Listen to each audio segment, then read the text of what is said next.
Hello, everyone. Now, research is the topic that we are discussing today.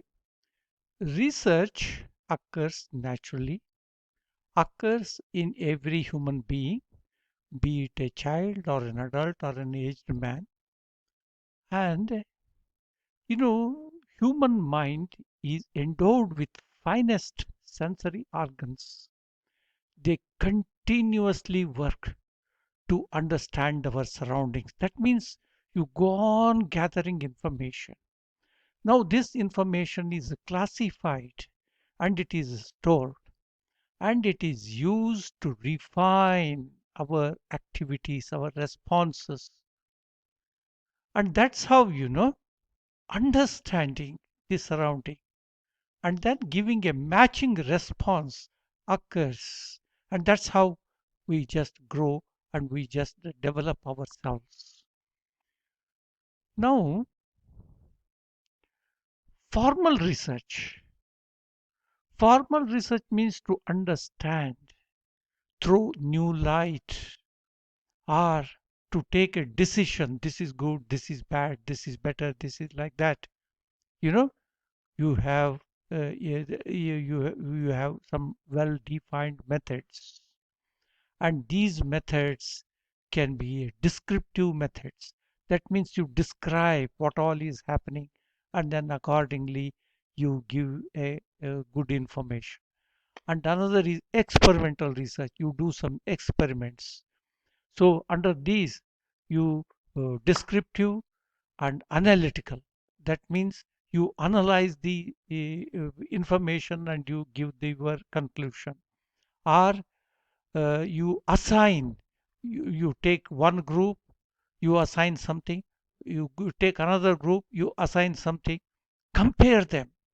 So like that, there are different methods: descriptive method, analytical methods, experimental methods, the random methods, and then random controlled methods, randomized treatment. That means avoiding the bias, allotting the subjects for experiments, and then studying them. These are all some of the methods of research. So all these methods have got their own advantages and disadvantages. But the primary goal of them is one is to just formally define the objectives, accomplish those objectives, and then throw some light. This is the new understanding. This is the new body of the knowledge that we have found by these mechanisms like that. And then there are certain steps. One is you think about the possible research event. After thinking, you plan, and then you discover, and then you find out a tool how to gather the information, and then the information so gathered is compiled and analyzed, and then the whole step of writing and publishing, and then you share these research findings with others. These are called as the research cycle. All these events go on. And then we will give you one example. Study of alcohol beverage vending mindset in India. We have defined a geographical area, India. You can take up any country as a matter of fact. How do people vend alcohol and the related beverages? And then you want to study on that. How different people, the vend this. Now, vending something is an economic activity. You vend tea, you vend coffee, you vend snacks, you vend general grocery like that. Vending is a common economic activity. You do sell something and then you earn some money. Now, how common is a general grocery vending and how common is alcohol beverage vending? Is there any difference between them?